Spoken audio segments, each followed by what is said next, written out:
Welcome to our channel KV360। आज इस video में हम सॉल्व करेंगे केंद्रीय विद्यालय संगठन का अर्धवार्षिक परीक्षा का पेपर कक्षा 5 का सब्जेक्ट है हिंदी। तो चलिए देखते हैं। सबसे पहले हमारा जो प्रश्न है, एक पैराग्राफ है, दी गई कहानी को ध्यानपूर्वक पढ़कर पूछे गए प्रश्नों के उत्तर दो।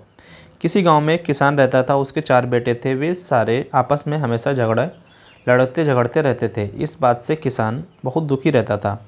जब उस किसान का आखिरी समय आया तो उसने अपने चारों बेटों को अपने पास बुलाकर कहा, अब मेरा अंतिम समय आ गया है। मेरा एक काम करो, बाहर से लकड़ियाँ लेकर आओ। जब वे सारी लकड़ियाँ लेकर आ गए तो उसने उन्हें एक एक लकड़ी तोड़ने के लिए कहा, जो उन्होंने आसानी से तोड़ दी। उसके बाद उसने उन चारों से उन लकड़ियों का गट्ठर बनाने के लिए कहा। गट्ठर के बन जाने के बाद उन चारों से उस गट्ठर को तोड़ने के लिए कहा।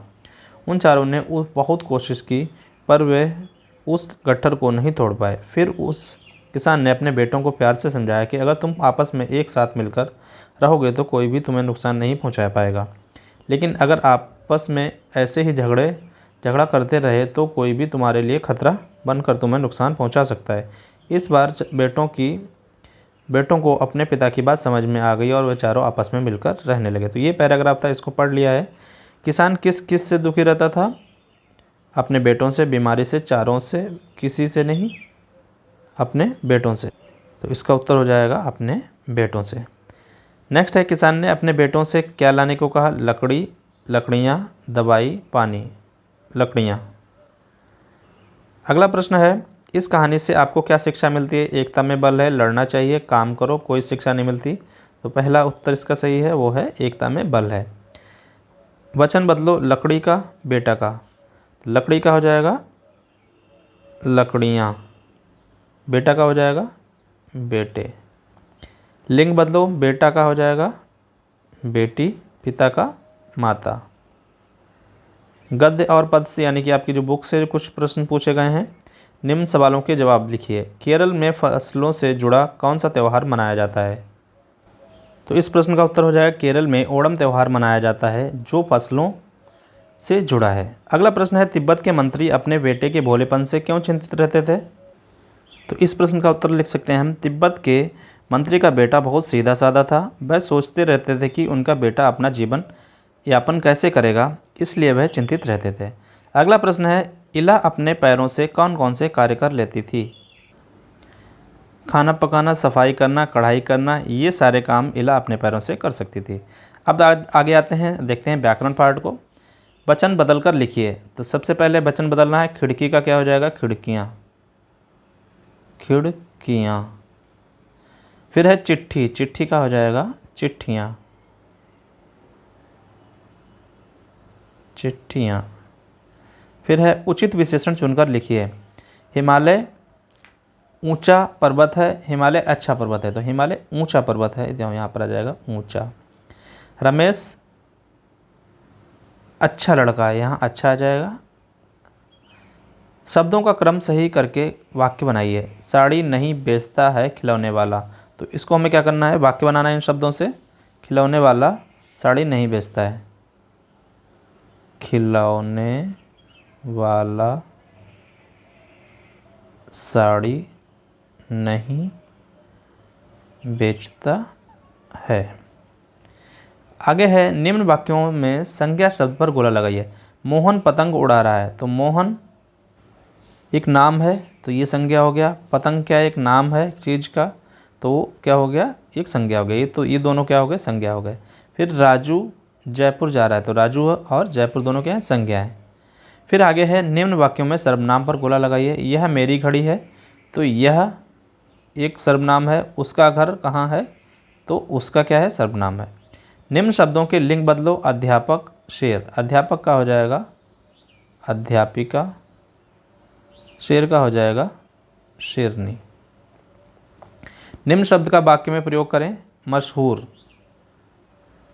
हमारे शहर के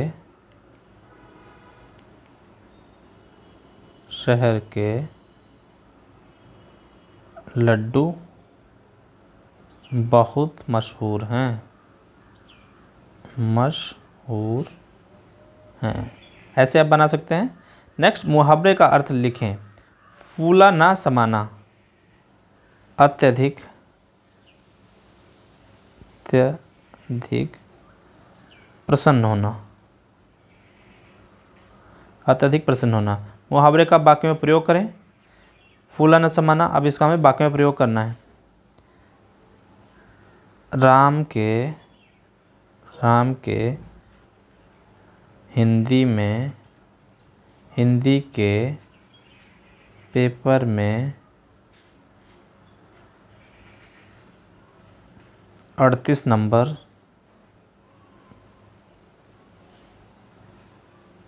आने पर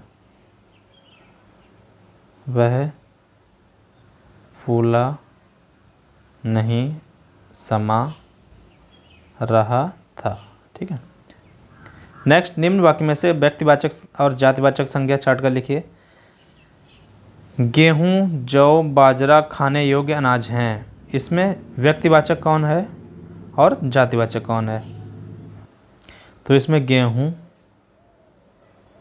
गेहूं, जौ, बाजरा ये क्या है? व्यक्तिवाचक हैं। और अनाज, क्योंकि ये सारे अनाज हैं, और ये हो जाएगा जातिवाचक। आगे है सृजनात्मक लेखन। निम्न शब्दों का उपयोग करते हुए अपने पसंदीदा त्यौहार पर 5 वाक्य लिखिए। भारत पसंदीदा त्यौहार, हर्ष और उल्लास, मिठाइयाँ और पकवान, भाईचारा, सजावट, बधाइयाँ। तो चलिए अब लिखते हैं इसको हम। तो चलिए लिखते हैं। मेरा पसंदीदा त्यौहार दिवाली है। दिवाली बड़े हर्ष और उल्लास का त्यौहार है। इस दिन हम अपने घर की सजावट करते हैं, एक दूसरे को मिठाइयाँ तथा बधाइयाँ देते हैं। भारत में यह त्यौहार बड़े धूमधाम से मनाया जाता है। तो ये हो गया। आगे देखते हैं, वर्तनी पार्ट है। निम्न वर्तनी को ठीक करके लिखो। समस्या, तो इसको लिखेंगे समस्या, ऐसे लिखेंगे, इसमें वहाँ पूरा बनेगा। महत्वपूर्ण, ऐसे लिखा जाएगा। आकृति,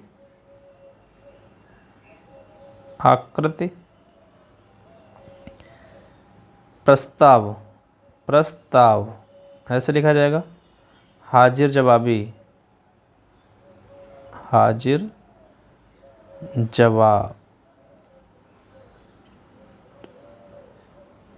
हाजिर जवाबी। और लास्ट में है निम्न अनुच्छेद को शुद्ध और सुंदर लिखावट में लिखिए। तो ये आपको सुलेख लिखना है, इन पंक्तियों को इसके नीचे। फिर इसके आगे है शब्दकोश। जो कभी ना मरे उसे क्या बोलते हैं? अमर। आसमान का पर्यायवाची लिखो, गगन।